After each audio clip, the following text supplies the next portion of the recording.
What you're gonna do is you're gonna hook up your quad with the USB power only, and that should be able to turn on the lemon on the 170. So go ahead and hook up your quad and turn on your radio, and make sure that you have it on the selected model that that's bound to the lemon. So after you do that, you're gonna go to the Chrome application, and you're gonna select Clean Flight and open it and connect. So I'm gonna make this a little bit bigger. So I just want you to make sure that these settings are enabled on your machine. So go to ports and make sure that these settings are the same as here. Go ahead and say save and reboot.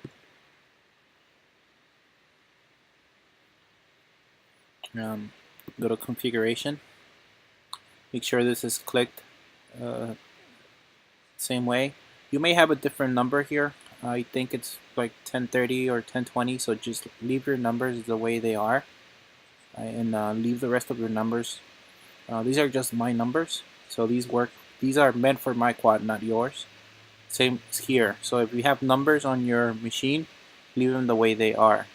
I just want you to pay attention to this part right here, and you're gonna need to have this setting clicked and this setting over here clicked as well.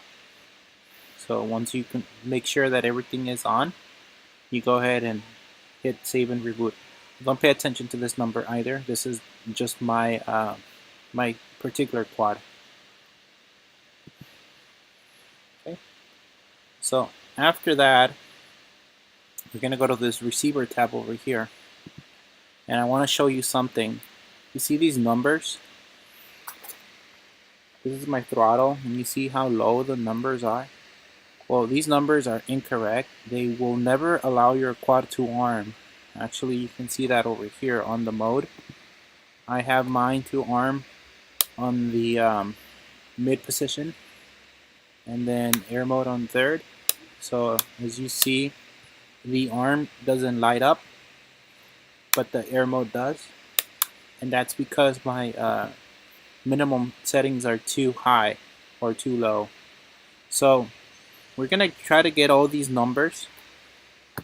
You can see how they're all in the 1100s to 1900s or 1800s. So we're gonna try to get all those numbers as close to 1030, 1500, and 1980 as we can. And the way you're gonna do that, you're gonna go to your remote's servo travel. I believe you're using a DX6, so you're gonna follow the same steps I'm taking over here. So I already have my Taranis on the servo settings. So what you're gonna do, you're going to adjust these numbers on your servo travel. So this is the minimum position on the throttle, and what you're gonna do, you're gonna start playing with your servo travel settings until these numbers look the same way as mine do. As you can see, I'm decreasing the number here, and I want to get this as close to 1020 as I can. As you see, I got it right there.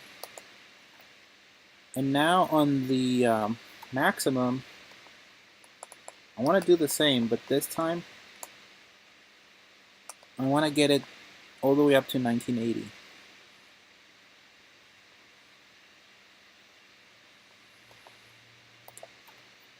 So that's fixed. So now I'm going to work on this. I'm going to work on channel 2, which is the roll. And as you can see, my minimum value is 1111.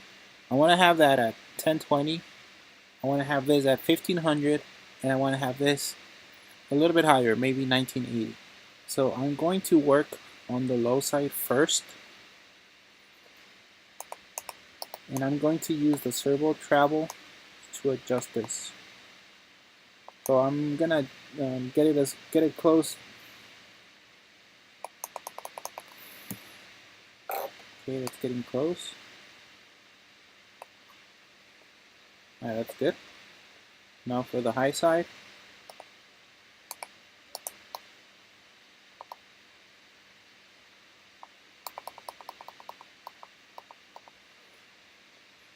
Right, that's good. Now, as you can see that the minimum is not 1500, right? So I need to have that number at 1500, and the way you do that, you're gonna go on your DX6 or DX7 or DX9, and you're gonna go to the subtrim menu, and you're gonna fine tune this value until you hit 1500 or close to 1500.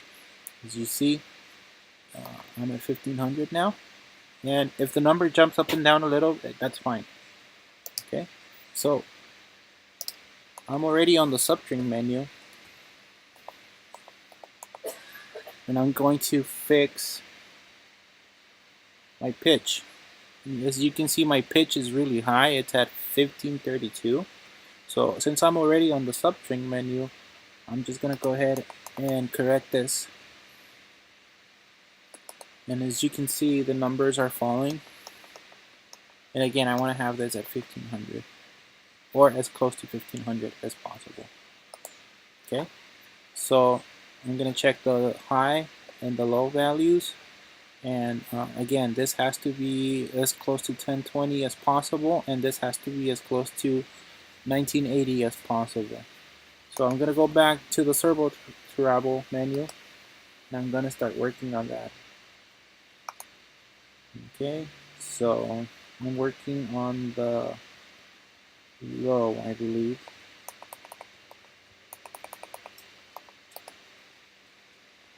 Here we go. Okay, now I'm gonna work on the high.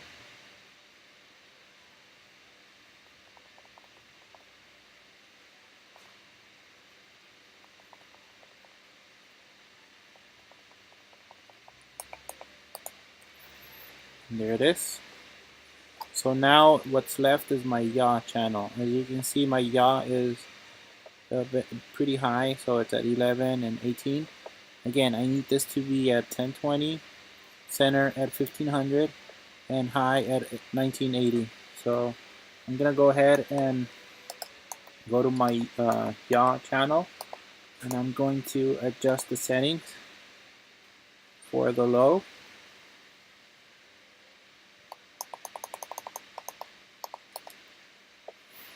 There it is.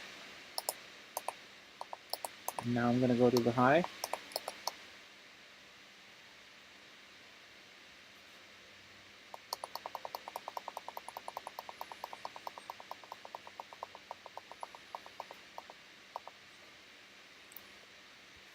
Okay, that's pretty close to 1980.